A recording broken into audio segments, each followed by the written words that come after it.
Kuantan e-learning SPM 2020 edisi petang 12 Januari 2021. Mata pelajaran hari ini ialah Geografi dengan tajuk Soalan-soalan popular SPM 2020. Teruskan menonton.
Assalamualaikum warahmatullahi wabarakatuh.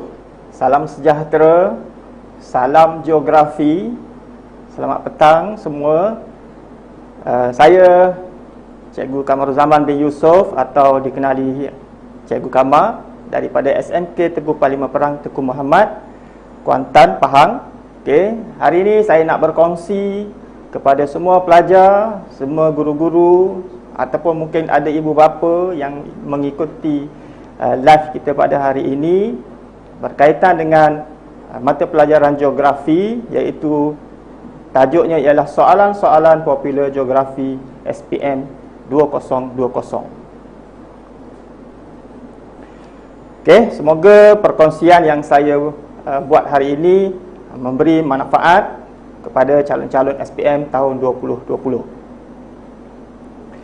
Okey, sebelum saya teruskan soalan-soalan geografi yang popular, yang mungkin nak kata ramalan untuk 2020 bagi memudahkan calon-calon SPM 2020 nanti, saya bagi dulu tips mengikut ciri-ciri bentuk soalan dulu. Okey, ada 3 bahagian. Bahagian yang pertama, peta topografi. Peta topografi ni ada 20 markah. Okey, sepatutnya dalam peta topografi ni pelajar perlu tahu, okey, RG 6 angka, ada juga RG 4 angka, tapi RG 6 angka wajib tahu. Pengiraan bearing, dia ada kaitan antara 6 angka, RG 6 angka dengan bearing. Ukur jarak ataupun luas, okey, hampir setiap tahun akan ada soalan pengiraan bearing. Ukur jarak ataupun luas, dia akan sama adalah antara jarak dengan luas tu. Kalau dia keluar jarak, mungkin tak ada luas. Kalau dia keluar luas, mungkin tak ada jarak. Okey. Yang seterusnya, tafsir peta. Ada soalan tentang tafsir peta. Baik, ada ciri, boleh lihat kat situ, ciri pandang darat fizikal, ciri pandang darat budaya, pertempatan, sama ada luar bandar ataupun bandar, kegiatan ekonomi yang ada di dalam peta tersebut. Okey, seterusnya, soalan bernilai 1 hingga 4 markah. Dia tak ada soalan 5 atau 6 markah, biasanya 1 hingga 4 markah sahaja.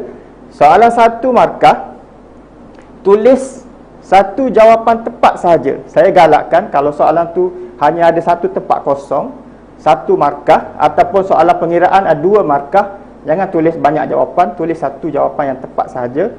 Soalan 2 hingga 4 markah, barulah pelajar ataupun calon boleh tulis jawapan lebih. Saya galakkan kalau 2 markah perlukan 2 jawapan, tapi sebaik-baiknya kita boleh tulis 3 atau 4 jawapan. Okey? Dan dekat sini kita boleh tulis dalam bentuk point. Okey, seterusnya. Soalan struktur. Okey, soalan struktur ini ialah soalan nombor 6 dan nombor 7. 10 markah bagi setiap soalan. Jadi ada 20 markah. Ciri-ciri soalan struktur. Okey, pelajar kena tahu, soalan struktur ni biasanya dia ada stimulus ataupun rangsangan. Okey, dalam bentuk foto, ada jadual, ada graf ataupun sebagainya lah. Mungkin dia bagi keratan akhbar. Okey. Soalan ciri ataupun proses ataupun kepentingan ataupun faktor, kesan dan langkah biasanya berkisar kepada soalan bentuk macam ni. Soalan-soalan dia. Okey. Seterusnya soalan bentuk muka bumi, banyak soalan bentuk muka bumi daripada tingkatan 4. Soalan fenomena cuaca ataupun fenomena alam. Soalan isu, okey, masalah alam sekitar ke, masalah kemanusiaan ke. Okey, soalan bernilai 1 hingga 4 markah juga, seperti juga soalan peta topografi tadi. Soalan 1 markah, kena tulis 1 jawapan tepat sahaja.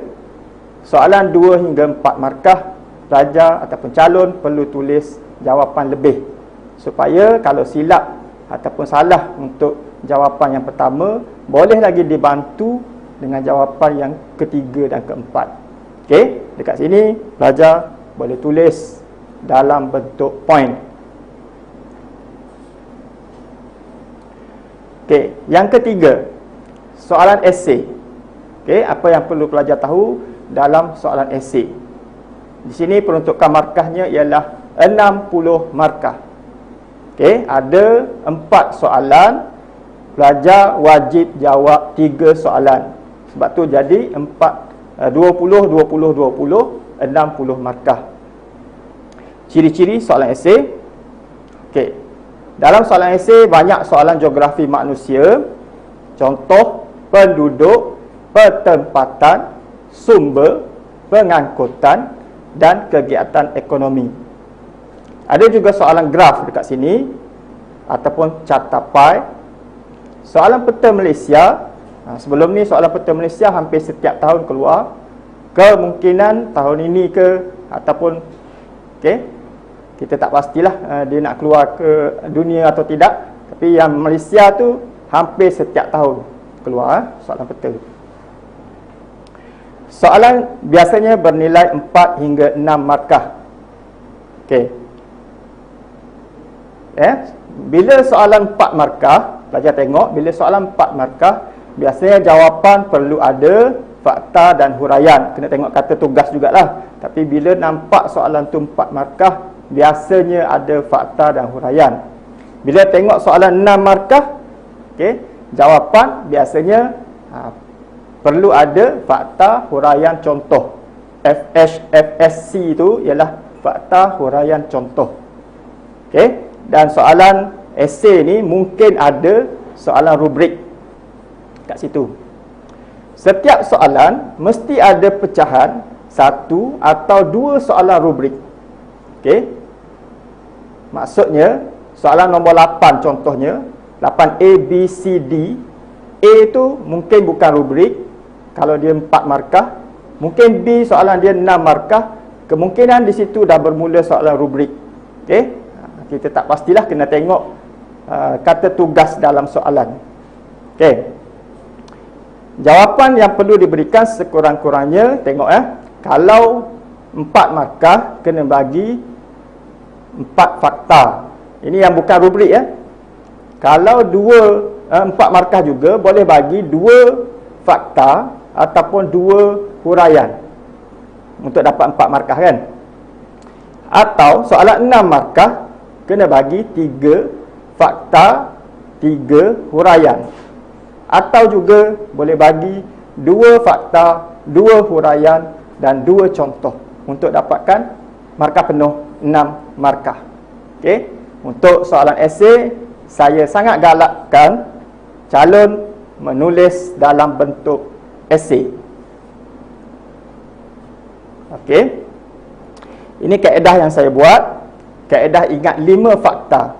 Okey, saya dalam video yang kita tengok ni ialah semua soalan yang saya buat ada 5 fakta.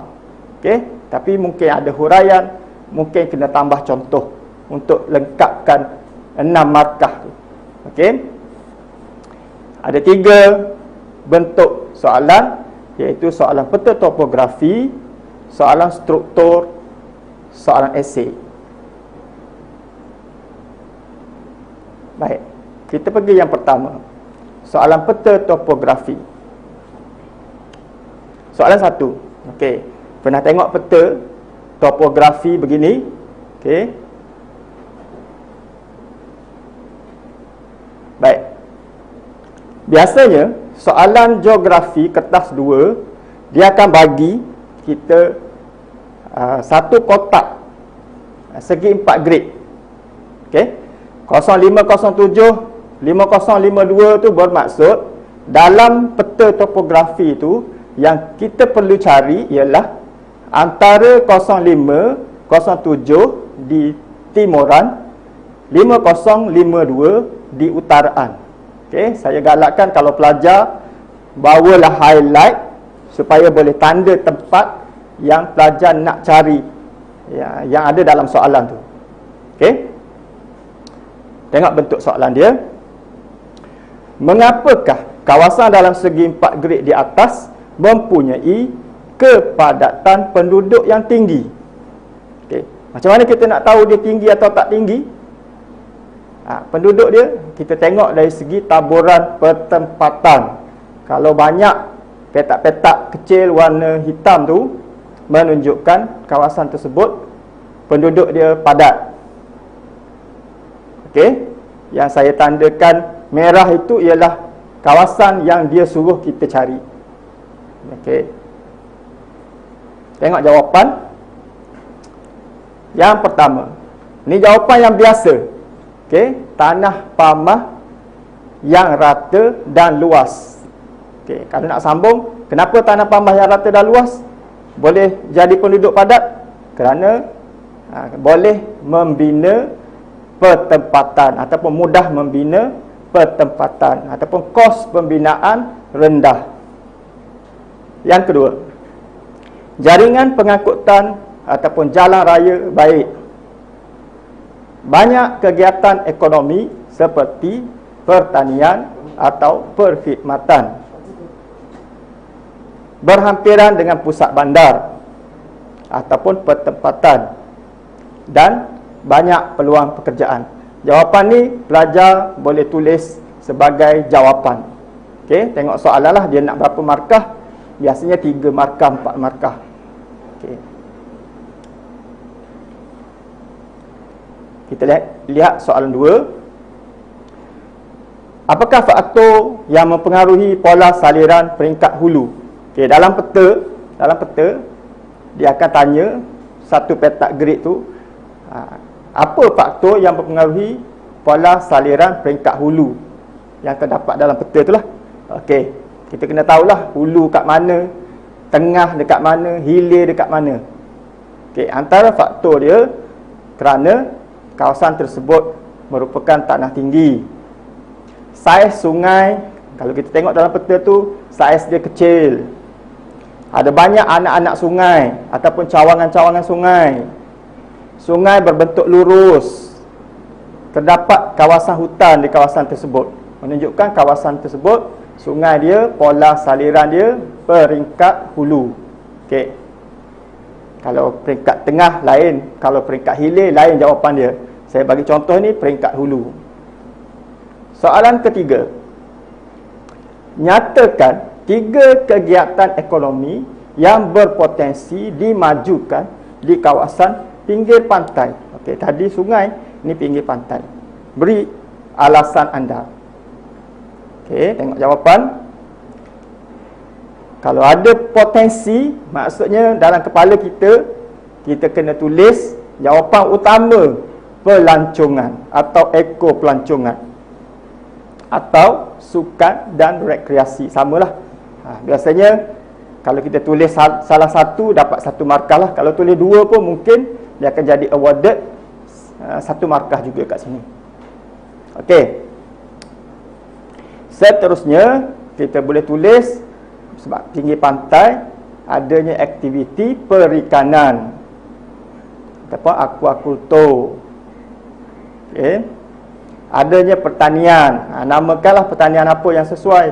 Biasanya kelapa ataupun gajus. Perniagaan. Okey, ada kawasan perniagaan. Bila ada pelancongan, adalah kedai kat situ yang menjual pelbagai jenis cenderamata dan sebagainya. Pengangkutan. Okey, pinggir pantai ni kawasan dia rata, boleh dijadikan kawasan pengangkutan. Okey, itu potensi-potensi yang terdapat di pinggir pantai. Okey, soalan seterusnya. Okey, dalam peta ini kita boleh tengok warna merah itu ialah jalan raya, warna perang ataupun coklat tu yang ada kontur itu merupakan kawasan tanah tinggi. Okey, jadi soalan dia, mengapakah jalan raya dibina bengkang bengkok di bahagian barat daya peta? Okay. Apa jawapan dia? Mengapakah jalan raya dibina bengkang bengkok di bahagian barat daya peta? Kenapa jalan raya itu bengkok? Okey. Jawapannya kerana terdapat kawasan tanah tinggi ataupun kawasan tersebut merupakan kawasan hutan. Okey, terdapat juga sungai. Jadi jalan raya bengkak bengkok kerana terpaksa melalui sungai. Kerana cerun kat situ curam.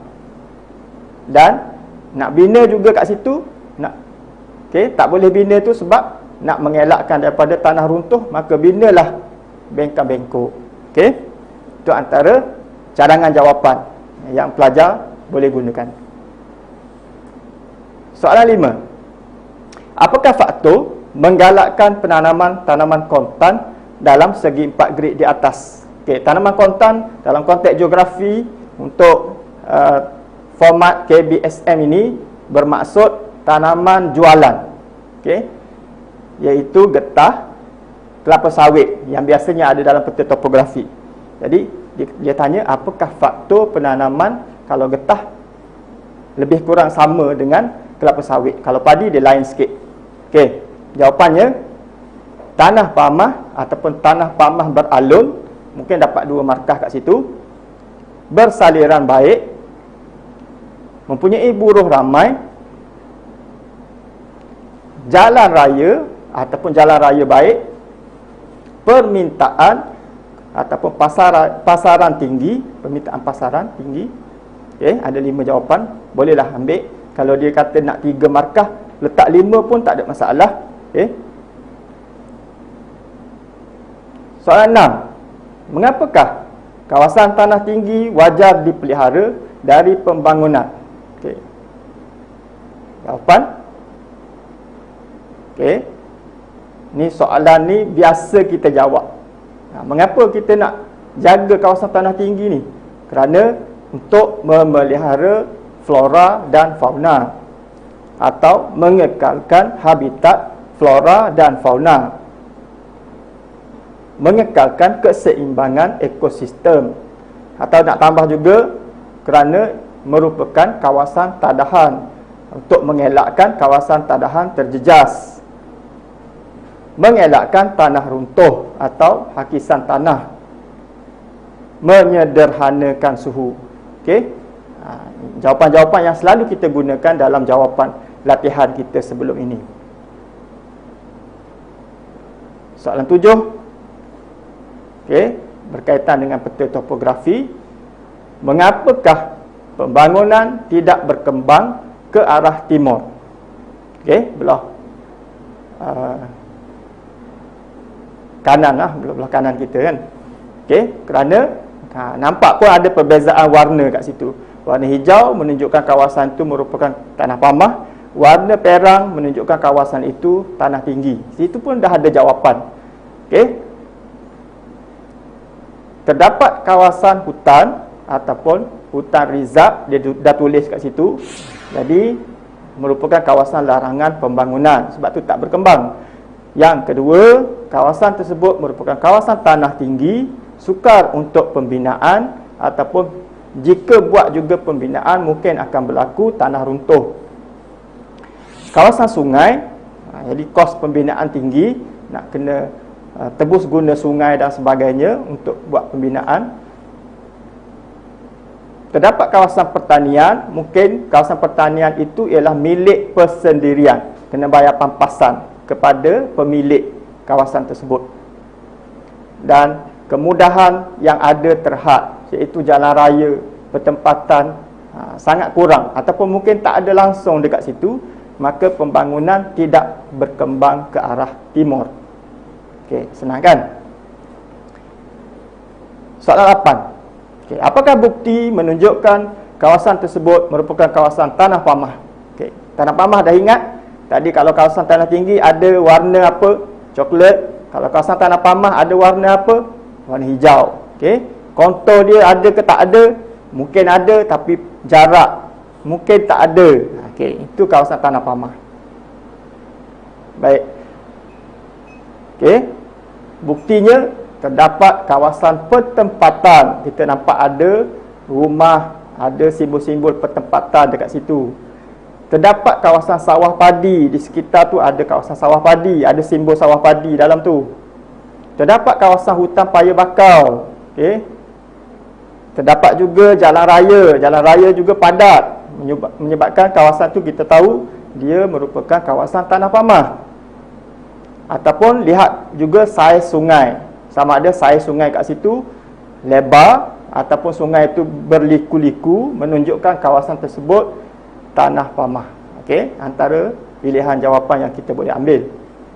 Soalan 9. Apakah faktor yang mempengaruhi pola pertempatan berjajar? Ya, kena tahulah berjajar bentuk macam mana. Rumah dia disusun sepanjang, sama ada jalan raya, tali air, sungai, tepi pantai, itu berjajar. Okey. Mungkin kita boleh letak jawapan kerana berhampiran dengan pinggir pantai. Kena tengok peta. Kalau kawasan tu bukan tepi pantai, tak boleh tulis berhampiran pinggir pantai. Kena tengok peta. Ini cadangan sahaja. Sebenarnya dia tak boleh hafal, dia kena tengok peta. Yang kedua, terdapat jalan raya ataupun jalan kereta api. Terdapat juga sungai ataupun tali air. Ada kegiatan pertanian seperti kelapa ataupun padi. Kegiatan perikanan ada kat situ, menyebabkan pertempatan dalam bentuk berjajar. Okey. Soalan 10. Apakah faktor yang mempengaruhi kepadatan jaringan pengangkutan di Pekanbayu? Kita kena tahulah Pekanbayu dekat mana, tengok dalam peta. Okey, dia ada tulis biasanya. Kat sini dia tulis Bayu. Maksudnya situ ada Pekanbayu lah. Okey, apa faktor dia? Tanah pamah yang rata, macam dah pernah kita tengok tadi jawapan ni. Okey. Mungkin kawasan peta tu tepi pantai, boleh tulis jawapan pinggir pantai. Terdapat kegiatan pertanian, tengok apa yang ada, mungkin padi, mungkin getah, mungkin kelapa sawit. Banyak kawasan pertempatan dan banyak peluang pekerjaan. Jadi jaringan pengangkutan di situ padat. Okey, dia ada kaitan. Tanya pengangkutan pun boleh jawab benda yang sama, tanya pertempatan pun boleh jawab benda yang sama. Ubah suai sahaja. Okey. Soalan 11. Terangkan kepentingan hutan kepada pembangunan ekonomi penduduk sekitarnya. Kepentingan ni biasanya apa kelebihan hutan, apa kepentingan, potensi hutan tu. Yang pertama, pendapatan negara.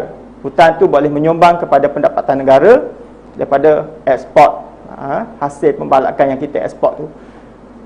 Kawasan ekopelancongan boleh dijadikan kawasan ekopelancongan, ada pelbagai spesies flora dan fauna. Sumber ubat-ubatan ataupun sumber herba, contoh tukar ali. Sumber makanan, contoh letaklah apa saja, petai boleh, berangan boleh, haiwan yang ada kat situ boleh, sumber makanan.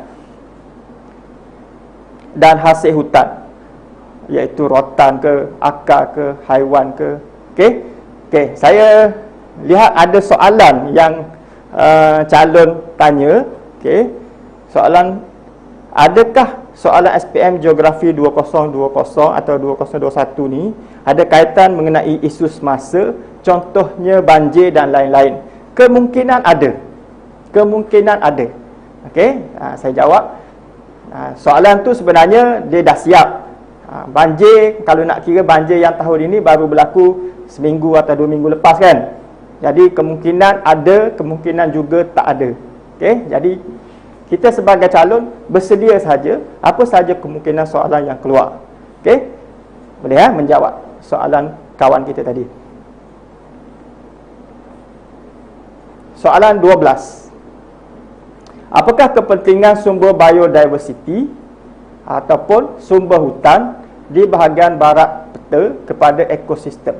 Biodiversity ni sama maksudnya dengan sumber hutan. Okey, kadang kita tak tahu apa maksud biodiversity ni apa ya. Okey, saya dah buat slash kat situ, sumber hutan. Okey, jawapannya memelihara flora dan fauna, mengekalkan habitat flora dan fauna, sama macam soalan sebelum-sebelum ni, membekalkan oksigen dan menyerap karbon dioksida. Okay, soalan jawapan ni dah macam biasa kita ingat. Okay, kalau ada oksigen, ingat karbon dioksida. Mengelakkan tanah runtuh. Kalau ada tanah runtuh, ingat hakisan tanah. Jadi dua-dua dapat markah. Menyederhanakan suhu. Okay, itu antara kepentingan sumber hutan. Okey. Soalan 13. Nyatakan fungsi bandar Sri Alam yang terdapat dalam peta. Dia nak fungsi. Fungsi bandar. Okey, dalam kepala kita kalau keluar soalan fungsi bandar, kita kena ada di depan jawapan kita sebagai pusat apa yang ada di dalam peta. Kita kena tengoklah dalam peta ada apa. Kalau ada contoh, adanya balai polis, adanya pejabat pos, kita panggil dia pusat perkhidmatan. Ataupun ada jalan raya banyak kat situ, pusat pengangkutan. Ada masjid, ada kuil, ada gereja, ada tokong, maksudnya ada pusat ibadat ataupun pusat keagamaan. Okey, ada sekolah, pusat pendidikan. Kalau kita tulis sekolah saja tak betul. Kita kena tulis pusat pendidikan, pusat pertempatan, sebab ada banyak rumah kat situ. Dan pusat pengumpulan hasil pertanian, kerana di sekitar tu ada simbol-simbol getah ataupun kelapa sawit. Tengoklah padi. Jadi antara jawapan yang biasa kita gunakan 5 jawapan ni. Okey. Soalan 14. Jelaskan sumbangan pusat pendidikan atau boleh ditanya juga pusat perubatan atau perniagaan di dalam peta. Salah satulah, mana-mana satu. Jawapan dia lebih kurang sama. Okey. Contoh, menyediakan peluang pekerjaan seperti pensyarah ataupun guru ataupun doktor ataupun peniaga. Pilihlah, kalau dia tanya perniagaan, tulislah peniaga. Okay. Meningkatkan kemudahan infrastruktur seperti jalan raya, membuka pertempatan baru ataupun bandar baru, mempelbagaikan fungsi pertempatan. Kalau sebelum ni fungsi pertanian, dah ada pendidikan dekat situ, dah bertukar menjadi fungsi pendidikan, mungkin akan wujud je lagi kawasan perniagaan, ada pelbagai fungsi dah kawasan tersebut. Okey. Meningkatkan taraf hidup. Kalau ada peluang pekerjaan, automatik kita boleh tambah meningkatkan taraf hidup. Soalan 15. Apakah kesan positif pembinaan jaringan lebuh raya kembar kepada penduduk di kawasan sekitarnya? Tak kisahlah jaringan lebuh raya ke, lebuh raya kembar ke, jalan raya ke, benda yang sama. Bila buat pembinaan lebuh raya ni, apa kesan? Okey, yang dia nak kat sini kesan positif. Jangan silap, kesan negatif lain, kesan positif lain. Okey. Yang pertama, meningkatkan darjah ketersampaian. Yang kedua, memudahkan mobiliti penduduk. Yang ketiga, mengangkut bahan mentah ke kilang atau mengangkut barangan siap ke pasaran. membuka peluang pekerjaan dan membuka penempatan baru. Saya buat semua jawapan 5 supaya senang. Kita tak tahu soalan dia berapa markah, tapi biasanya soalan peta topografi 1 hingga 4 markah. Soalan 16.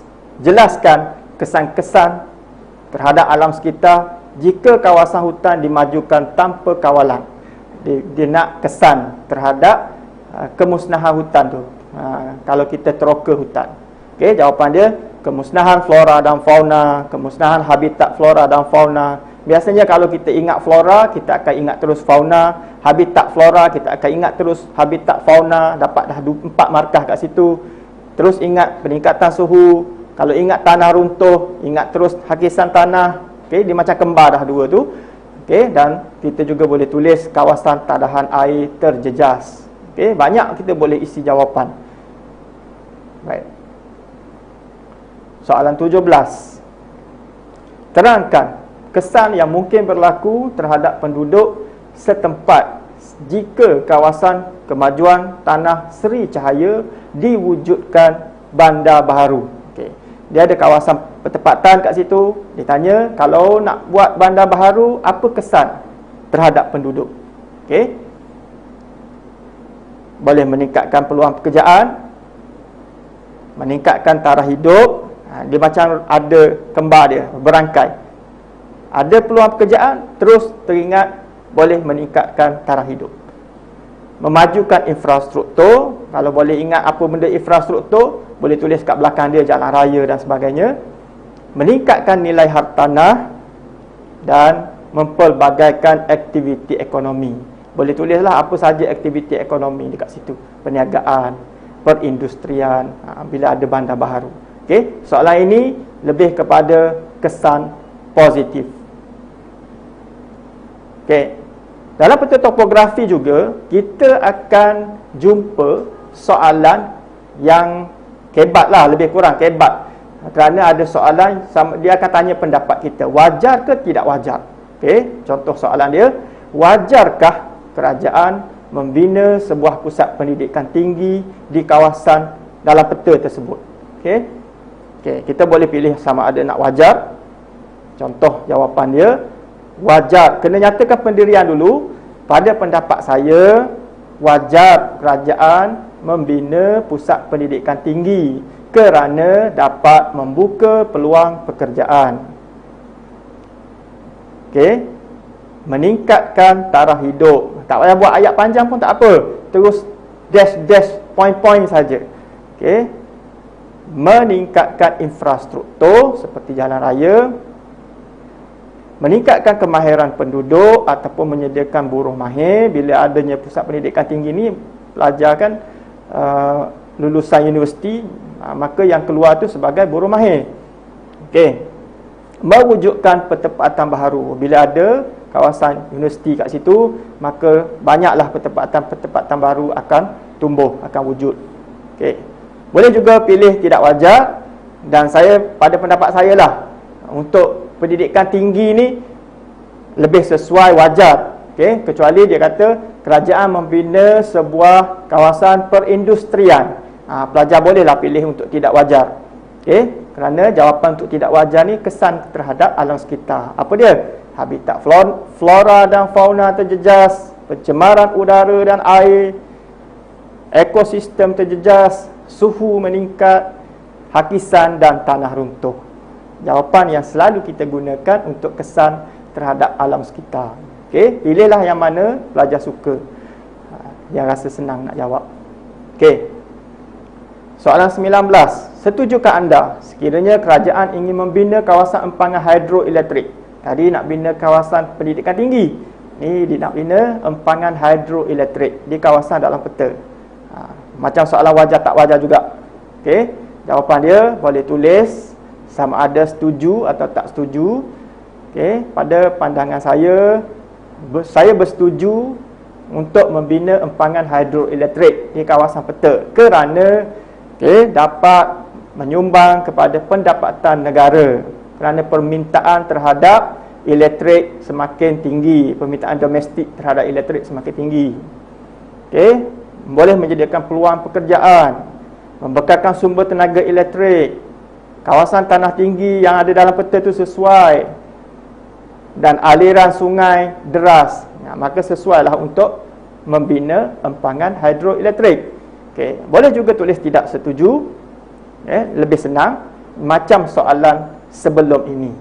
Cuma ubah sikitlah, jangan hafal. Saya kata jangan hafal, ubah suai. Contoh poin ketiga tu, kawasan hutan akan menjadi tenggelam.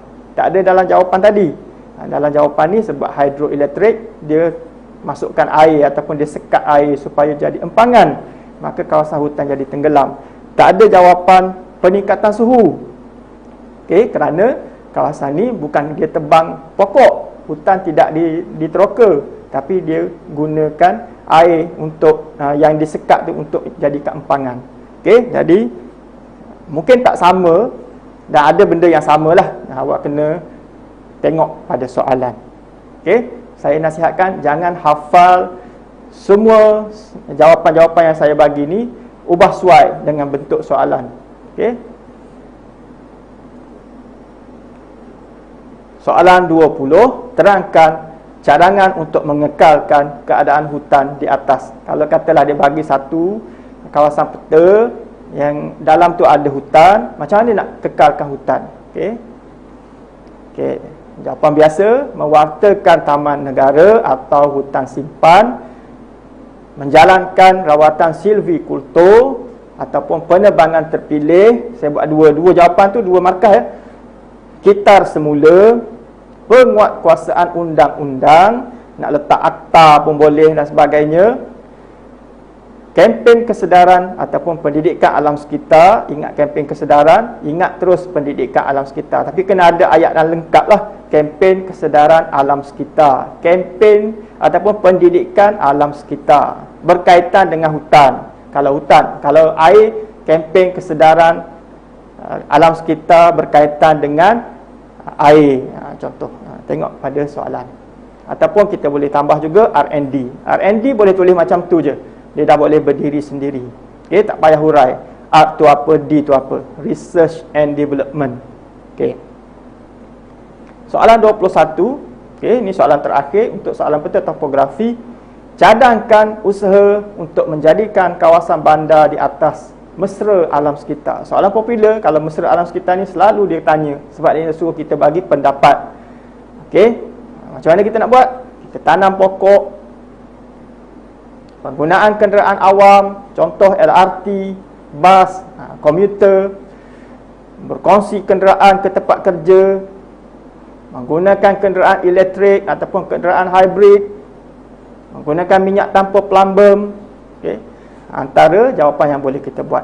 Okey, saya tengok ada soalan daripada Anis Suhaila. Kalau soalan 9 saya tambah jawapan kerana berhampiran dengan pusat bandar, boleh ke? Boleh. Kerana berhampiran dengan pusat bandar. Okey, jawapan kita tu sekiranya relevan dengan soalan yang ditanya, diterima. Okey, jangan risau. Calon tulis je apa yang calon rasa dia relevan. Jangan tinggal kosong. Okey, untuk lebih selamat, tulis apa yang kita rasa menepati dengan kehendak soalan. Okey, dia tak ada jawapan yang betul-betul fix, betul-betul tepat, tak ada. Tulis je apa saja. Okey, soalan 1 untuk struktur. Kita dah habis soalan peta topografi tadi.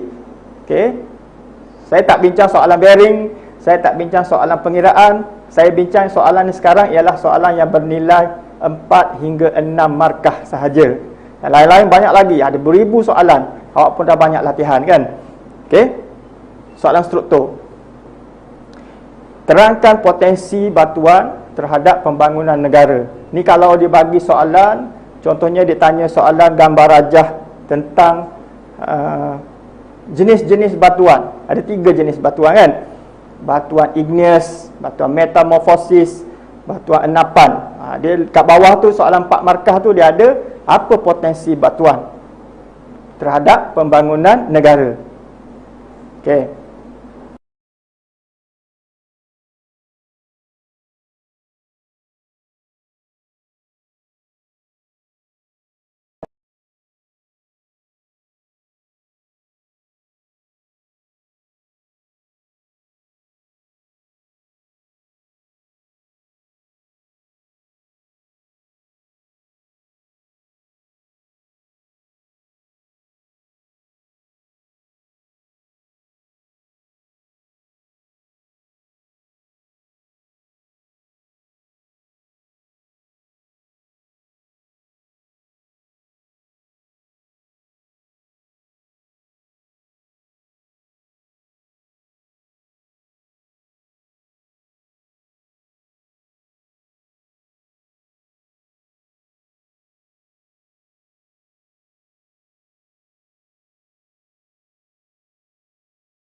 di situ.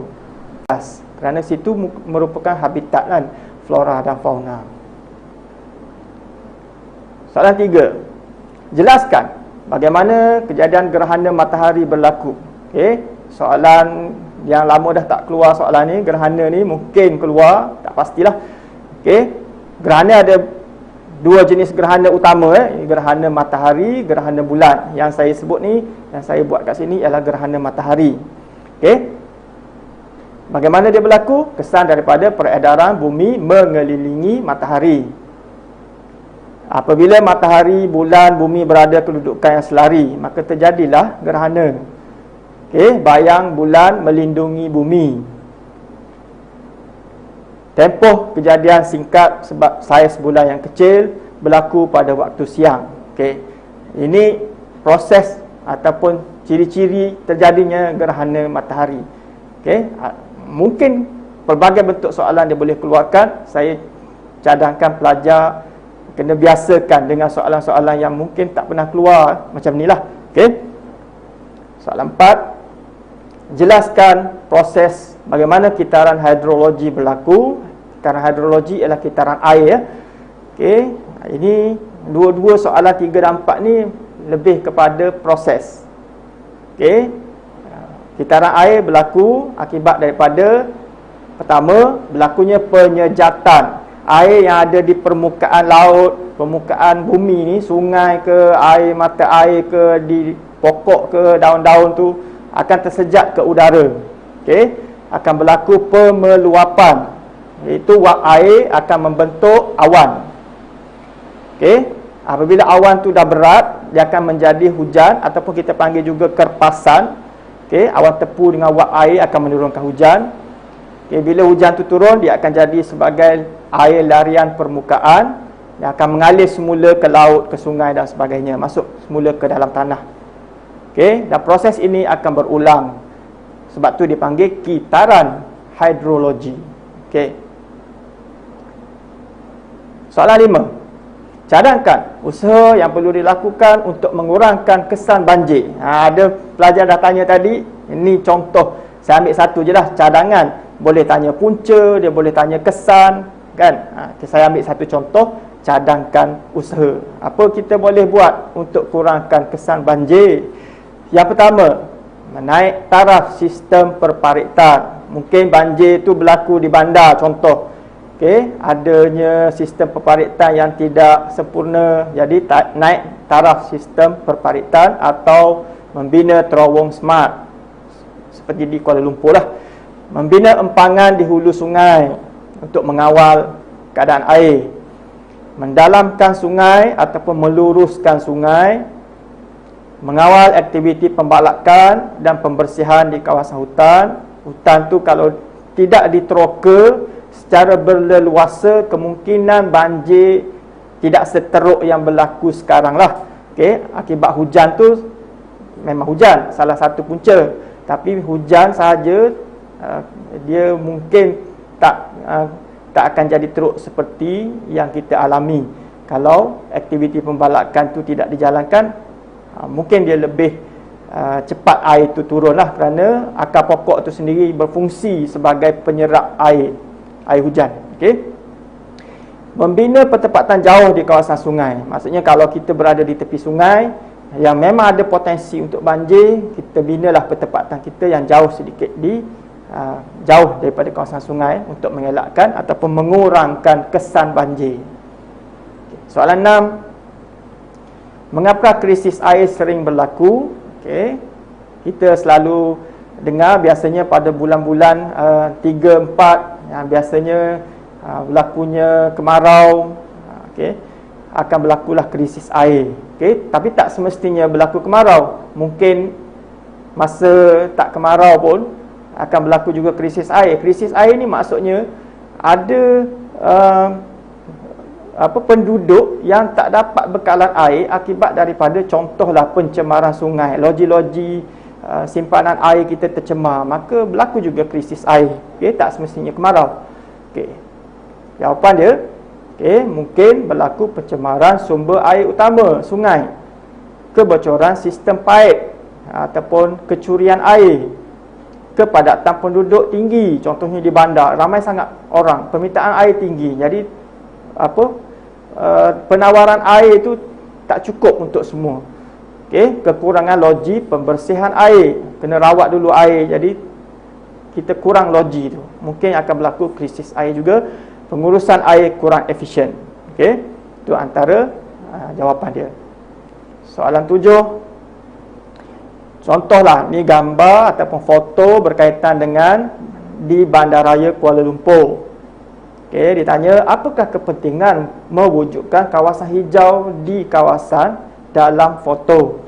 Dalam foto ni ada bangunan, maksudnya landscape dia ni landscape bandar, maka kuranglah pokok. Jadi ditanya apa kepentingan wujudkan kawasan hijau? Bermaksud perlu ke kita tambah pokok ataupun hutan-hutan, taman-taman di kawasan bandar tersebut. Okey. Okey, perlu. Okey. Kepentingan dia kerana untuk mengawal kelembapan udara di bandar, untuk membekalkan oksigen ataupun menyerap karbon dioksida, boleh menyederhanakan suhu, menapis pencemaran udara ataupun menyerap bunyi, kerana kat situ banyak asap kenderaan, asap kilang dan sebagainya, mencantikkan landscape bandar. Okey, itu antara jawapan kenapa kita perlu wujudkan kawasan hijau. Soalan 8, mengapakah kejadian tanah runtuh sering berlaku terutama pada hujung tahun? Okey, kalau kawasan banjir tu ada soalan banjir tadi, mungkin juga hujung tahun ataupun awal tahun seperti sekarang terjadinya tanah runtuh. Okey, ataupun gerakan jisim kerana hujan lebat. Okey, bila hujan lebat berlaku, struktur tanah menjadi longgar, larian air permukaan tinggi kerana kawasan tersebut dah kekurangan hutan ataupun kekurangan pokok. Okey, tanah dah tepu dengan air dah masuk ke dalam tanah, dah tak boleh masuk lagi ke dalam, dah tepu, maka dia akan bawa tanah itu bersama-sama dengan air itu ke bawah cerun. Okey, biasanya kawasan tanah tinggilah yang berlaku tanah runtuh ni. Okey, aktiviti manusia di kawasan cerun, berlakunya pemotongan cerun, nak bina kawasan pertanian ke, pertempatan ke, nak bina jalan raya ke, itu berlaku di kawasan cerun. Sistem peparitan mungkin tidak sempurna ataupun tidak diselenggara dengan baik, ataupun mungkin longkang pecah ataupun peparitan tersumbat dan sebagainya, boleh menyebabkan tanah runtuh berlaku. Soalan 9, apakah potensi kawasan hulu sungai? Okey, tadi dah ada satu soalan di peta topografi hulu sungai, ini ditanya potensi. Okey, menjadi kawasan pelancongan, potensi, terus teringat pelancongan. Apa ada kat situ kawasan hulu? Air terjun ataupun jeram. Pembinaan empangan hidro ataupun hidroelektrik. Kawasan sentuari ikan, air tawar seperti Kelah bagi contoh. Boleh menjalankan aktiviti sukan dan rekreasi kerana situ ada jeram, boleh buat apa yang berkayak. Kawasan tadahan air, okey, potensi kat situ boleh jadikan sebagai kawasan tadahan air. Okey, hulu sungai. Soalan 10, foto berkaitan dengan pinggir pantai. Soalannya, cadangkan langkah mengekalkan bentuk muka bumi pinggir pantai. Macam mana kita nak kekalkan supaya pinggir pantai ni tidak dihakis, tak rosak dan sebagainya. Okey, 2-3 minggu lepas berlaku di pantai di negeri Terengganu. Rumah-rumah di kawasan pantai dah terjejas kerana ombak sangat besar sekali dengan air pasang dan sebagainya. Okey, bagaimana langkah nak mengurangkan kemusnahan di pinggir pantai? Okey, antara jawapan yang awak boleh kemukakan dengan mewartakan taman laut, tak boleh teroka kawasan tersebut. Okey, ataupun menguatkuasakan undang-undang memberi tindakan kepada pengusaha hotel ataupun perkapalan yang mencemarkan laut, yang membina kawasan pelabuhan, yang membina hotel di tepi pantai dan sebagainya. Kenakan kuat kuasa undang-undang. Dia kena patuhi syarat yang ditetapkanlah untuk tidak memusnahkan alam sekitar. Membina tembok pemecah ombak, letaklah gabion ke ataupun batu ke, okey, sebagai benteng. ataupun menanam pokok bakau ataupun pokok kelapa supaya dapat menghalang daripada hakisan ombak. Mengadakan kempen kesedaran alam sekitar ataupun pendidikan alam sekitar. Kat situlah. Okey, antara jawapan yang boleh kita cadangkan. Soalan 11, apakah peranan tumbuh-tumbuhan semula jadi dalam mengekalkan keseimbangan biologi? Okay, peranan tumbuhan semula jadi. Peranan tumbuhan semula jadi itu maksudnya hutan lah. Okay, yang pertama, membekalkan sumber makanan kepada haiwan di dalam hutan dah, menjadi keseimbangan biologi tu. Menjadi habitat kepada flora dan fauna, mengawal suhu ataupun mengekalkan kelembapan udara, mengawal hakisan dan tanah runtuh, membekalkan oksigen dan menyerap karbon dioksida. Soalan 12, huraikan kesan penerokaan hutan terhadap alam sekitar dan manusia. Dan nampak jawapan, dah banyak kali kita tengok soalan-soalan sebelum ni. Kalau kesan terhadap hutan, okay, dia akan jadi kemusnahan habitat flora dan fauna, kepupusan flora dan fauna. Ya, mana-mana dulu pun tak apa. Nak letak kepupusan flora fauna dulu pun tak apa. Okay, kawasan tadahan terjejas, berlaku perubahan landscape, kekurangan sumber kayu, balak ataupun ubat-ubatan. Sebab dia nak di sini alam sekitar dan manusia. Kalau dia nak manusia saja, tak boleh tulislah kepupusan flora fauna tu. Kena cari jawapan untuk manusia sahaja. Soalan 13, mengapakah usaha penanaman pokok bakau perlu dijalankan? Okey, di tepi pantai tu dia kata kenapa perlu tanam pokok bakau. Yang pertama, mengawal hakisan pantai, kerana akar yang ada di pokok bakau tu seperti akar jangkang dapat memecahkan ombak. Mengawal kekuatan ombak, mengurangkanlah maksudnya kekuatan ombak ataupun dulu pernah berlaku tsunami, maka dia kurangkan sikit impak tsunami tersebut. Okey, dapat dikurangkan kesan kemusnahan. Mengekalkan habitat fauna yang ada kat situ, ada pelbagai jenis hidupan akuatik kat situ seperti ketam, udang, ikan. Okey, tempat dia membiak. Mengekalkan bekalan bahan mentah, contohnya kayu bakau untuk membuat arang dan sebagainya. Okey, boleh ambil sebagai sumber pendapatan penduduk lah, sumber pekerjaan. Okey, soalan 14, bagaimanakah peranan perhilitan dalam mengelakkan hidupan liar daripada mengalami kepupusan? Okey, perhilitan maksudnya pertubuhan hidupan liar taman negeri. Bagaimana peranan dia? Okey, jawapannya merangka program pemeliharaan ataupun konservasi in situ ex situ. Apa maksud in situ? In situ ialah dia kekalkan hidupan liar itu di tempat asal, habitat asal. Kalau ex situ dia ambil haiwan-haiwan, contohnya harimau ke gajah ke, dia pindahkan satu tempat baru, contohnya di zoo. Memasang perangkap sampah, menguatkuasa undang-undang. Yang ini biasa kita dengar jawapan ni. Membersihkan sungai, membuat gotong royong dan sebagainya.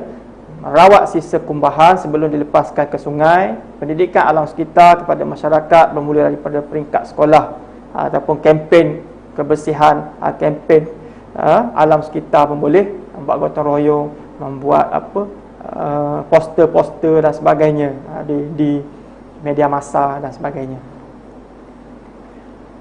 Soalan 17, bagaimana teknologi pertanian dapat membantu petani meningkatkan pendapatan? Kena tahu apa itu teknologi pertanian lah. Ada banyak teknologi pertanian. Contoh, jentera pembajak dan penuai. Okey, dapat mempercepatkan kerja-kerja berkaitan dengan pertanian. Kaedah pertanian moden. Okey, contoh fertigasi, meningkatkan keluaran pertanian. Banyak lagi ada contoh.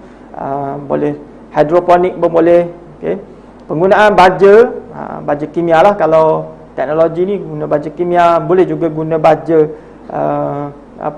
kompos, guna teknologi. Mengatasi masalah tanah tidak subur, menghasilkan biji benih dan baka bermutu untuk meningkatkan pengeluaran hasil, dan menggunakan jentera, seperti drone ke, nak sembur racun serangga di kawasan yang luas, gunakan drone dari atas contohnya. Okey, dapat mengurangkan tenaga buruh. Soalan 18. Bagaimana teknologi hijau dapat mewujudkan persekitaran yang berkualiti? Okey, ni teknologi, dua-dua ni teknologi ya. Guna tenaga mesra alam. Salah satu daripada kaedah teknologi hijau ialah guna tenaga mesra alam. Udara akan menjadi lebih bersih. Guna produk mesra alam, tadi tenaga, ni produk mesra alam, okey, untuk mengurangkan penggunaan sisa pepejal. Guna produk biodegradasi, contohnya plastik yang kita guna sekarang tu, kalau kita tanam ataupun kita letak di tempat pelupasan sampah, dia akan merosakkan alam sekitar. Kita guna produk biodegradasi yang kalau kita gunakan, dia akan reput, mudah reput. Okey, jadi lebih selamatlah. Guna tenaga boleh baharu, contoh tenaga boleh baharu, solar boleh, hidroelektrik boleh, okey, ombak boleh, untuk mengurangkan kebergantungan kepada sumber bahan api fosil, petroleum dan gas asli. Gunakan produk kita semula untuk mengurangkan penerokaan sumber. Kita guna balik kertas ke, tin ke, minuman kaca ke. Jadi kita tak perlu throw ke sumber untuk buat barangan baru, produk baru. Jadi kita semula je. Soalan 19. Okey, saya letak satu gambar kat sini. Ada tasik cini, ada jambatan gantung, ada pokok yang saiz dia sangat besar, akar banirnya. Okey, ada kawasan paya, ada kawasan tasik kenyir. Itu menunjukkan kawasan pelancongan. Okey, eko pelancongan. Okey, mengapa kerajaan menggalakkan aktiviti eko pelancongan di Malaysia? Okey, dapat menjana pendapatan kepada negara dan penduduk setempat, meningkatkan tukaran wang asing kerana orang daripada luar negara boleh masuk untuk melancong ke negara kita. Sekarang tak boleh lah, musim COVID-19 ni tak boleh. Tapi ni kita cerita kalau bukan berlaku situasi COVID sekarang lah. Okey, meningkatkan pasaran barangan IKS, industri kecil dan sederhana. Ada kampung-kampung tu dia majukan industri kecil dan sederhana. Dia buat batik contohnya, dia buat cenderamata contohnya untuk pelancong beli. Dapat meningkatkan. Menyediakan peluang pekerjaan kepada penduduk. Okey, ada orang buat homestay, ada orang macam-macam lah, pemandu pelancong, dapatlah peluang pekerjaan. Dan memajukan sistem pengangkutan di kawasan tersebut. Okey, kalau tak ada kawasan pelancongan, mungkin orang tak boleh datang ke situ. Jadi untuk memajukan kawasan tu, dia buatlah sistem pengangkutan. Okey, kita dah habis soalan peta topografi dan kita juga dah selesai soalan struktur. Okey, kita nak terus kepada soalan esei. Esei ada dua jenis. Okey, satu esei yang mungkin kebat tapi bukan bentuk rubrik. Satu esei yang mungkin rubrik. Sebab tu kita kena tahu macam mana cara menjawab kedua-dua jenis esei ini. Lihat soalan. Soalan 1. Mengapakah fenomena cuaca seperti jerebu, hujan asid, pulau haba sering berlaku di bandar-bandar besar? Jerebu contohnya. Ataupun salah satulah diambil antara tiga ni, dia lebih kurang sama jawapannya. Bandar-bandar besar jawapannya. Okey, kerana terdapatnya asap daripada kilang ataupun asap kenderaan yang mengeluarkan karbon dioksida atau karbon monoksida. Bagilah salah satu contoh. Okey, akibat daripada pembakaran terbuka, daripada pembakaran sampah sarap, pembakaran bahan api fosil, contohnya daripada diesel ataupun petroleum. Okey, pembakaran hutan dari negara jiran, boleh bagi contohlah negara jiran terdekat. Okey, contohnya Indonesia ke, contohnya di Filipina ke. Okey, kekurangan pokok. Okey, kat bandar biasanya pokok dah tak ada, maka kalau adanya asap dan sebagainya, pokok tu tak menyerap. Okey, ada hujan asid dan sebagainya, pokok tu tak menapis. Jadi berlakulah fenomena-fenomena cuaca di bandar. Soalan 2. Mengapakah penduduk pantai barat Semenanjung Malaysia lebih padat? Okey, pantai barat Semenanjung kat mana? Sebelah barat lah, apa negeri-negeri dia. Yang utama Selangor, Negeri Sembilan, Melaka, Perak, itu antara negeri pantai barat. Kalau atas lagi mungkin dah masuk utara. Okey, Pulau Pinang, Kedah, Perlis, bawah mungkin masuk Johor. Okey. Pantai timur Pahang, Terengganu, Kelantan. Okey. Banyak peluang pekerjaan. Okey, kat situ banyak peluang pekerjaan pantai barat. Contohnya perindustrian, ada banyak perkhidmatan. Terdapat tanah pamah yang rata dan luas, memudahkan bina pentempatan. Sistem pengangkutan kat situ pun baik. Contoh Lebuh Raya Utara Selatan. Okey. Terdapat juga jalan kereta api, terdapat juga lapangan terbang. Bagilah contoh. Okey, kalau dia perlukan contohlah, tengok kepada jumlah markah yang diperuntukkan. Kalau dia 6 markah, ada contoh di belakang lebih baik. Okey, kalau dia bukan rubrik, tak nak buat contoh pun, tak tahu contoh pun tak ada masalah. Letaklah fakta banyak dengan huraian. Okey. Kemudahan infrastruktur lengkap, adanya hospital, adanya pasar raya besar, adanya lapangan terbang. Okey. Kalau katalah dekat sini infrastruktur tadi awak tulis lapangan terbang, dekat sistem pengangkutan dah tulis juga lapangan terbang, dia akan bagi sekali saja markah yang akan awak dapat. Dia panggil awarded lah kat situ. Okey. Jadi kalau boleh bagilah contoh yang selain daripada yang dah kita tulis. Okey. Kemudahan pendidikan tinggi ataupun IPT seperti Universiti Melaya ataupun Universiti Kebangsaan Malaysia. Okey, boleh tulis macam tu. Soalan ketiga, mengapakah kadar kelahiran sesebuah negara semakin meningkat? Kadar kelahiran ditanya. Okey, yang pertama, taraf kesihatan tinggi ataupun boleh buat juga teknologi perubatan moden yang menyebabkan kemudahan hospital banyak, lengkap, gaya hidup sihat. Okey, amalan senaman ke pemakanan sihat, dasar kependudukan negara kita. Okey, yang mana pada tahun 2100 nanti kerajaan mensasarkan kepada 70 juta. Itu dasar kependudukan negara. Jadi untuk menjayakan tu, dia ada kempen, kerajaan memberi insentif bagi meningkatkan jumlah anak untuk keluarga lah. Okey, kadar kesuburan tinggi.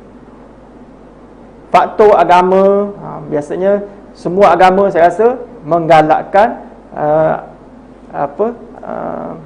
penganutnya mempunyai ramai anak ataupun meningkatkan kadar kelahiran. Soalan 4. Cadangkan langkah bagi mengurangkan kadar kematian. Okey. Tadi kadar kelahiran, kadar kematian, cadangkan macam mana nak kurangkan. Okey. Tingkatkan teknologi perubatan dengan menggunakan alatan moden ataupun pakar-pakar. Banyakkan kemudahan kesihatan, menambah bilangan hospital, menambah bilangan klinik. Menjalankan ataupun mengamalkan pemakanan sihat ataupun berkhasiat ataupun seimbang. Meningkatkan taraf hidup, mengamalkan gaya hidup sihat. Tingkatkan pendidikan, okey, pendidikan kesihatan ataupun tahu tentang penyakit. Bila ada pendidikan ni, dia akan lebih kurang pendedahan kepada penyakit.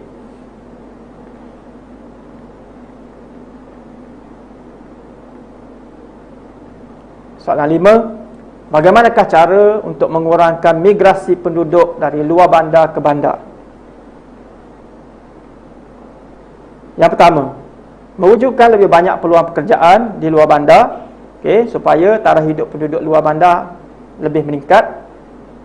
Membuka ataupun menambah kawasan pertanian. Contohnya kalau luar bandar tu dah ada getah, tambah lagi ataupun kelapa sawit, ataupun buka kawasan tanaman baru, pertanian baru. Memajukan industri kecil dan sederhana.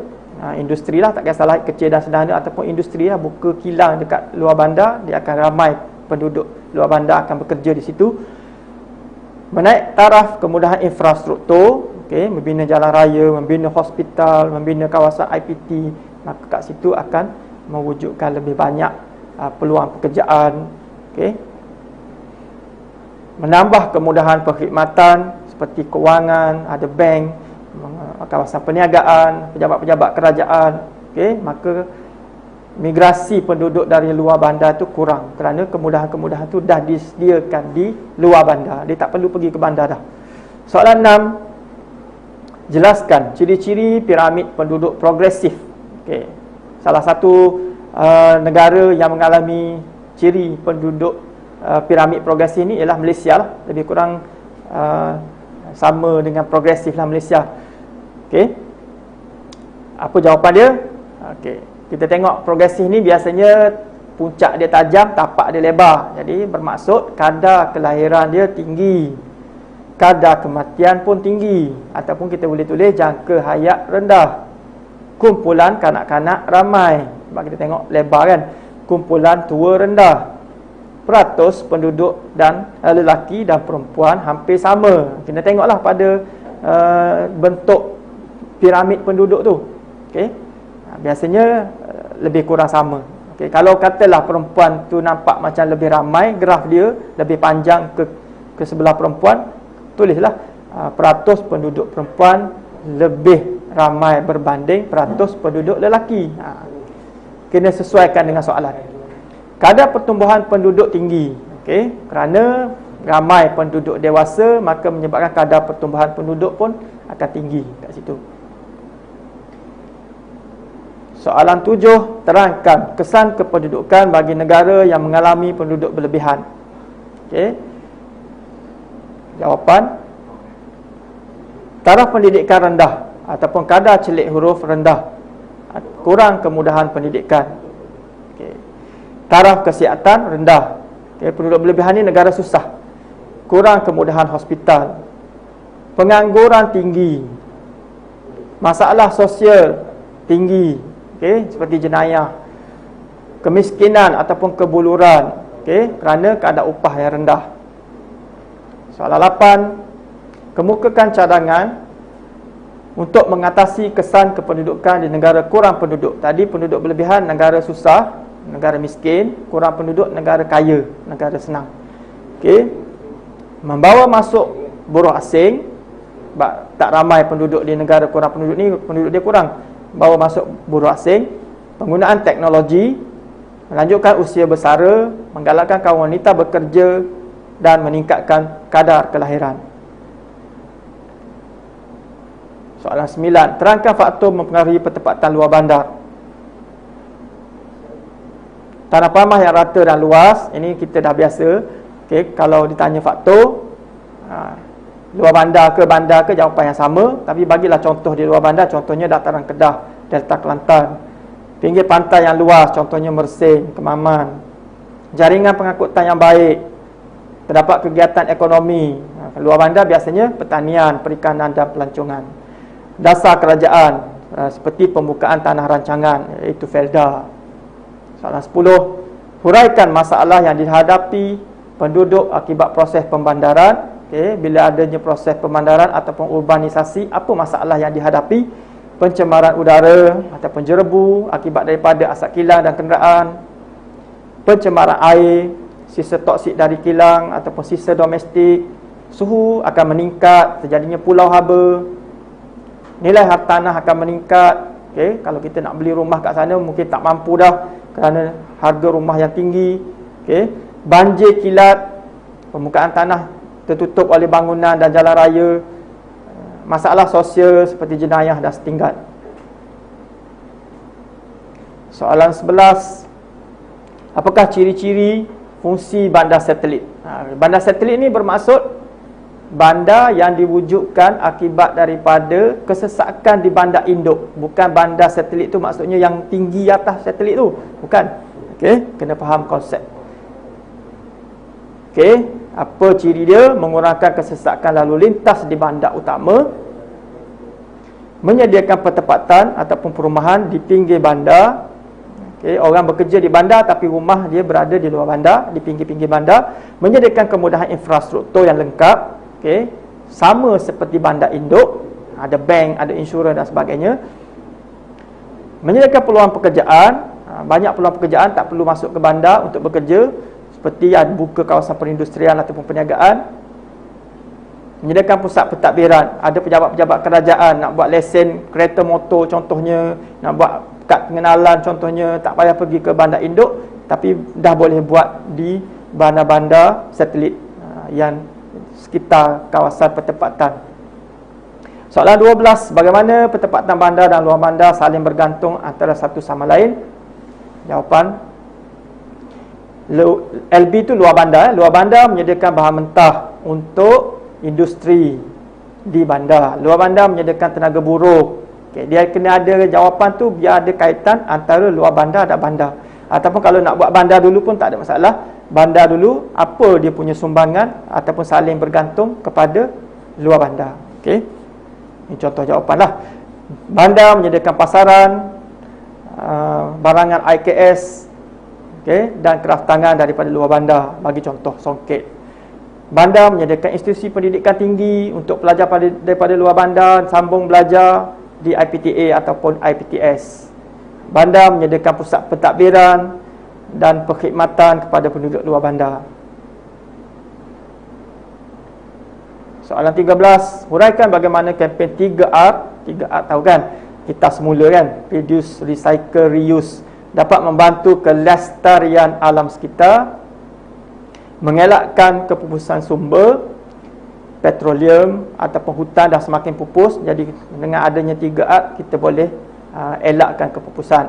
Mengelakkan pencemaran alam sekitar, seperti pencemaran, boleh tulis pencemaran udara, pencemaran air, pencemaran bau. Okey. Seterusnya, mengurangkan tempat pusat sampah ataupun mengurangkan pencemaran tanah. Memelihara habitat flora dan fauna. Dengan mengurangkan penerokan sumber, maka kita boleh jaga habitat flora dan fauna. Mengekalkan keseimbangan ekosistem ataupun kita boleh tulis memelihara biodiversity. Kemukakan amalan teknologi hijau. Tadi kita dah ada satu soalan teknologi hijau dalam soalan struktur. Okey, jawapan dia lebih kurang sama. Penggunaan tenaga alternatif, tanam pokok, saya buat ringkas sebab dah sama tadi kan. Kenderaan awam ataupun guna kenderaan hybrid ataupun elektrik, guna produk mesra alam, berkongsi kereta. Ini amalan teknologi hijau. Okey. Soalan 15, jelaskan kepentingan pengangkutan udara terhadap pembangunan negara. Pengangkutan udara, dah lama dah tak keluar pengangkutan. Yang keluar hari itu pengangkutan air. Okey. Pengangkutan udara mungkin keluar. Meningkatkan integrasi penduduk antara biasanya Sabah Sarawak lah, antara Semenanjung Malaysia dan Sabah Sarawak. Meningkatkan darjah ketersampaian bagi kawasan penduduk yang berada di pedalaman kerana jalan raya yang terhad. Memajukan sektor pelancongan, mewujudkan peluang pekerjaan seperti juruterbang ataupun pramugara ke. Okey. Meluaskan pasaran, okey, kerana dapat menghantar barangan dengan lebih cepat. Soalan 16, apakah langkah strategik bagi mengurangkan masalah kesesakan di bandar-bandar utama Malaysia? Bandar Kuala Lumpur contohnya kan mengalami kesesakan lalu lintas kan. Okey. Jadi kita boleh isi jawapan, membina persimpangan bertingkat, membina lebuh raya, membina bandar baharu ataupun bandar satelit tadi kerana mengurangkan kemasukan ke bandar, mengguna pengangkutan awam, bagilah contoh apa pengangkutan awam, berkongsi kereta ke tempat kerja. Soalan 17, jelaskan masalah ataupun halangan mungkin dihadapi dalam sektor penternakan. Okey. Kekurangan modal, mungkin masalah kekurangan modal. Okey, jadi modal tu untuk penyediaan kandang ke, membeli bekalan makanan ternakan ke, itu modal. Kalau tak ada modal, maka tak bolehlah menjalankan aktiviti ataupun sektor peternakan. Penyakit, okey, haiwan yang dia ternak ni mungkin akan berlaku penyakit seperti penyakit kuku dan mulut, sampah untuk ayam lah. Kuku dan mulut tu biasanya lembu, kambing ataupun kerbau. Okey, ataupun contoh-contoh lain. Teknologi masih rendah. Pencemaran sumber air, ternakan tu mungkin minum air yang tercemar, akan jadi ternakan tu mati. Kekurangan buruh, mungkin persaingan dengan pekerjaan lain. Pekerjaan peternakan ni tidak begitu digemari oleh penduduk, maka ramai yang tak nak bekerja sebagai buruh dalam sektor peternakan. Okey. Itu halangan-halangan dia. Soalan 18, jelaskan kepentingan sektor perindustrian otomotif kepada pembangunan negara. Perindustrian otomotif. Otomotif di sini bermaksud buat kereta, pasang kereta ataupun kenderaan lah. Okey. Jawapannya, okey, menjadi sumber pendapatan negara, iaitu sumber ekspor. Ke mana kereta kita diekspor, otomotif kita diekspor? Contohlah bagi Brunei ke, Indonesia ke, ataupun negara-negara lain yang kita tahu. Okey, mewujudkan peluang pekerjaan, dapat meningkatkan taraf hidup. Okey, mewujudkan bandar baru, contoh Tanjung Malim, Pekan. Menggalakkan perkembangan industri huluan dan hiliran. Sebelum buat kereta, apa komponen-komponen yang kena buat? Selepas buat kereta, industri apa yang wujud? Boleh buat contoh yang kalau sebelum nak jadikan sebuah kereta, ada industri tayar, industri cermin. Bagi contoh. Berlaku pemindahan teknologi, contohnya kereta dapat teknologi daripada Jepun ataupun Jerman ataupun mana-mana, Korea dan sebagainya yang awak tahu. Okey. Mungkin juga menarik pelabur asing, menyebabkan buruh kita menjadi mahir. Okey.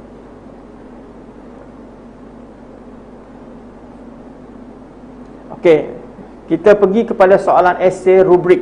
Okey, ini agak penting kerana rubrik ni kena tahu cara menjawabnya. Okey. Ada 3 aras dalam pemarkahan rubrik. Aras 1, sebenarnya aras 3, aras 3, markah 5 hingga 6 tu aras 3, aras 2, 3 dan 4, aras 1, 1 dan 2. Okey. Aras 1. Aras 1, kalau pelajar memberi fakta sahaja, 1 fakta ataupun 2 fakta sahaja, maksimum calon akan dapat, pelajar akan dapat 1 markah saja. Okey, tapi kalau bagi lebih pada 2, maksudnya 3 atau 4 fakta sahaja, boleh dapat 2 markah. Maksimum lah 2 markah sebab tak ada huraian. Okay, sebaiknya kena bagi huraian, kena bagi contoh. Kalau awak cuma bagi fakta saja, awak berada dalam aras 1 dulu. Okey, aras 2. Aras 2, fakta betul. Okey, ada huraian yang munasabah ataupun relevant. Okey, fakta dapat 1 markah, huraian masih dapat juga 1 markah. Dah 2 markah kat situ. Okey, ataupun beri contoh yang sesuai untuk aras 2 ni. Okey, olahan ataupun komunikasi yang awak tulis, jawapan yang awak tulis itu menarik, dapat aras 2. Markah kemungkinan dapat 3 atau 4. Okey. Kalau tak ada contoh kat sini, automatik awak tak akan berada di aras 3. Okey, ataupun ada contoh 1 je. Mungkin boleh pergi aras 3, 5 markah. Okey. Aras 3, yang ni yang kita nak, aras 3 ni. Fakta betul dan tepat, huraian munasabah dan relevan, beri contoh pun betul dan tepat, olahan kita jelas dan menarik. Ini pelajar-pelajar yang boleh tulis dengan jelas, yang menarik, ada contoh yang baik, okey, ada huraian yang cantik, yang jelas, okey. Markah dia tak ragu-ragulah pemeriksa akan bagi 6 markah. Okey. Contoh soalan rubrik dan cadangan jawapan. Okey, pada pendapat anda, apakah usaha yang boleh diambil bagi memastikan negara kita bebas daripada masalah jerebu? Dah 2 kali dah saya keluarkan soalan jerebu ni. Harap-harap masuklah soalan dalam SPM nanti. Okey, ini contoh jawapan ya. Contoh jawapan, bukan kata kena ikut bulat-bulat. Contoh jawapan. Usaha yang boleh diambil untuk mengatasi jerebu ialah kena ada dulu perkataan tu supaya pemeriksa akan lebih rasa selesa untuk menanda jawapan awak. Mengurangkan pembebasan asap kilang dan asap kenderaan. Warna merah tu maksudnya fakta. Kerana asap mengandungi karbon monoksida dan karbon dioksida yang berbahaya. Okey. Mungkin kerana asap tu mengandungi karbon monoksida dan karbon dioksida tu boleh dijadikan sebagai huraian. Penduduk boleh mengurangkan penggunaan kereta persendirian. Itu fakta lain pula. Tapi bila kita gabungkan sekali dalam satu perenggan, sebab tu saya galakkan calon tulis dalam bentuk esei. Dia mungkin akan jadi huraian kepada fakta yang pertama tadi. Okey, atas pemeriksa lah, kita tulis saja. Tak apa, itu tugas pemeriksa. Okey, tugas siapa yang tanda kertas kita. Janji kita dah buat apa kerja kita. Dengan menaiki pengangkutan awam dan berkongsi kereta ke tempat kerja. Kilang juga perlu menapis asap sebelum dibebaskan ke udara, seperti kilang kelapa sawit di Fedah Sahabat. Bagilah satu contoh supaya huraian kita, fakta kita ada contoh yang relevan. Okey. Kalau nak cantik, buat perenggan. Okey, mengelakkan pembakaran sampah, sarap dan sisa pertanian secara terbuka. Asap daripada pembakaran terbuka akan menghasilkan gas metana, itu huraian. Boleh juga sebagai contoh yang akan terperangkap di udara, contohnya pembakaran tayar terpakai ataupun pembakaran jerami padi. Okey, biar masa kita tulis tu ada sekurang-kurangnya lah ada 3 ayat, dan 3 kali titik, sekurang-kurangnya. Kalau lebih baik, buatlah huraian yang lebih mendalam. Dia ada perkataan mendalam kat situ. Okey, fakta lain awak boleh guna, usaha sama dengan negara jiran, pembenihan awan ataupun hujan tiruan. Rubrik yang kedua, soalan kedua, wajarkah kadar kelahiran penduduk di Malaysia ditingkatkan? Okey, wajar ke tak wajar? Boleh pilih. Soalan macam ni selalulah kita buat latihan. Wajar pun boleh buat, tak wajar pun boleh buat. Okey, contoh jawapan kalaulah awak pilih wajar. Okey, pada pendapat saya kena ada pendirian dulu. Wajar kadar kelahiran penduduk ditingkatkan kerana penduduk yang ramai dapat membekalkan tenaga buruh, itu faktanya, kepada sektor ekonomi negara. Ramai buruh diperlukan dalam sektor perindustrian ataupun perladangan. Selain itu dapat mengelakkan kebergantungan kepada buruh asing seperti dari Indonesia dan Bangladesh. Contoh, okey, huraian dia tu, apa keperluan buruh tu dalam industri ke? Okey, buat ayat macam tu. Ataupun boleh bagi fakta kedua, penduduk ramai juga dapat menyediakan pasaran yang luas terhadap barangan dan perkhidmatan kerana mempunyai kuasa beli yang tinggi, secara tidak langsung mempelbagaikan ekonomi negara seperti perindustrian, perumahan dan perniagaan. Okey.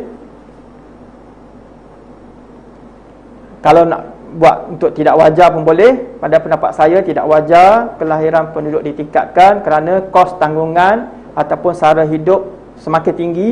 Selain kos penjagaan anak yang tinggi, penduduk juga perlu menanggung kos perbelanjaan harian yang lain yang tinggi. Okey, sebab kenaikan harga barang seperti makanan, sewa rumah dan sebagainya. Selain itu, masalah perumahan yang tidak mencukupi, okey, berlaku akibat bilangan penduduk yang ramai. Apabila permintaan terhadap rumah tinggi, harga rumah akan menjadi mahal. Penduduk yang tidak mampu membeli terpaksa menyewa rumah ataupun wujudnya pertempatan setinggan. Jadi masalah lain juga berlaku bila ada setinggan, contohnya jenayah, mencuri, merompak dan sebagainya. Okey. Jadi kena tulislah. Kalau nasihat saya, kalau untuk soalan rubrik ni sekurang-kurangnya separuh muka surat kena tulis. Soalan ketiga, kemukakan kaedah berkesan bagi mengurangkan masalah pertempatan setinggan akibat daripada migrasi ke bandar. Okey. Kesan.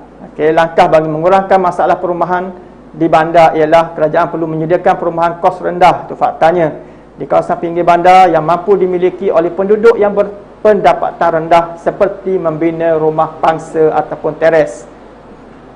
Ada fakta, huraikan sikit, bagi contoh. Selain itu, kerajaan perlu membangunkan kawasan luar bandar dengan membuka lebih banyak kawasan perindustrian seperti kilang keropok, kilang perabot, okey, untuk memberi peluang pekerjaan kepada penduduk. Penduduk luar bandar tidak perlu ke bandar untuk mencari pekerjaan.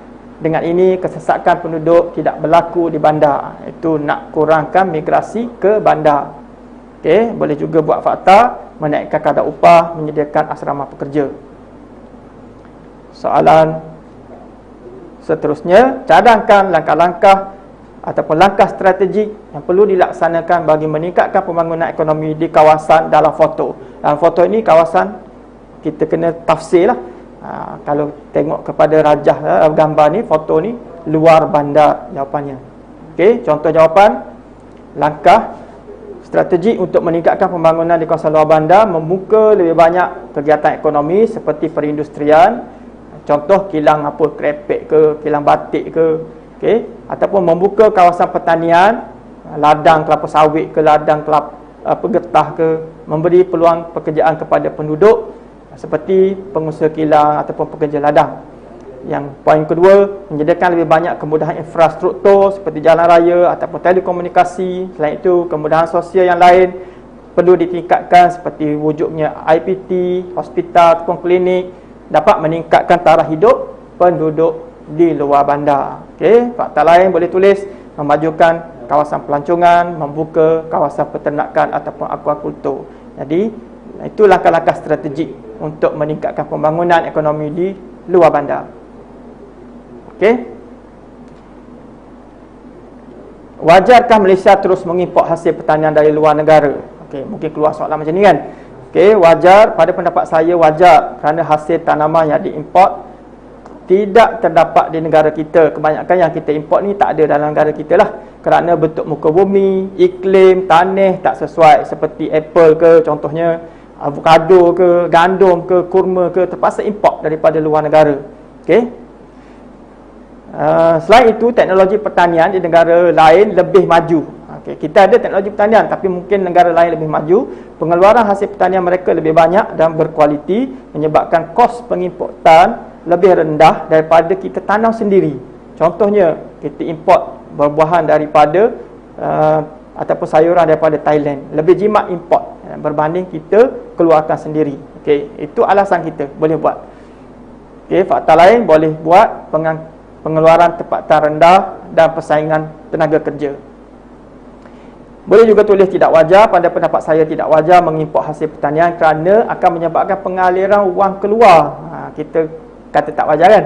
Ini akan menyebabkan pembaziran kos berbanding dengan pengeluaran sendiri hasil pertanian seperti padi, okay, ataupun buah-buahan. Kalau kita beli je dari Thailand, kos kita, wang kita akan keluar negara. Okay. Selain itu, tahap teknologi pertanian di negara kita dah semakin canggih, dah semakin meningkat, menyebabkan banyak kaedah pertanian moden boleh dijalankan. Contohnya fertigasi, okay, penggunaan jentera, okay, yang dapat membantu meningkatkan hasil pertanian seperti jentera pembajak, jentera menuai dan sebagainya. Boleh tulis banyak lagi teknologi yang awak tahu. Okay. Okay, kita dah habis. Kupasan saya dia dah meliputi semua dah bahagian esei. Okey, bahagian esei sudah, bahagian struktur sudah, bahagian peta topografi sudah yang bernilai 4 hingga 6 markah. Okey. Semoga perkongsian yang saya bagi hari ini memberi impak lah kepada calon untuk cemerlang dalam kertas geografi SPM tahun 2020. InsyaAllah. Okey. Okey, dan tanam dalam kepala kita mudahnya geografi. Okey, kita nak A geografi. Kalau boleh dapat A+, alhamdulillah. Okey, saya ucapkan tahniah lah bagi pelajar yang boleh menjawab dengan baik. Okey, dengan resultnya akan nanti keluar. Kalau dapat A semua, alhamdulillah. Okey, tahniah awal-awal. Semoga perkongsian ini memberi impak. Okey, ingat SMART, iaitu sentiasa bersedia dengan pelbagai kemungkinan, sentiasa bermotivasi, bersedia awal, bangun pagi-pagi, okey, buat latihan, cikgu bagi je terus buat, kena rajin. Okey, dalam situasi sekarang ni memang perlu, okey. Dan bila dah buat semua tu, tawakallah kepada Allah Subhanahu Wa Taala. Jadi peganglah SMART ni sebagai ciri-ciri yang perlu ada pada diri calon. Okey. Itu saja. Saya Cikgu Kamal dari SMK Tengku Parlimen Peran Tengku Muhammad, mengucapkan selamat berjaya dalam SPM nanti. Terima kasih.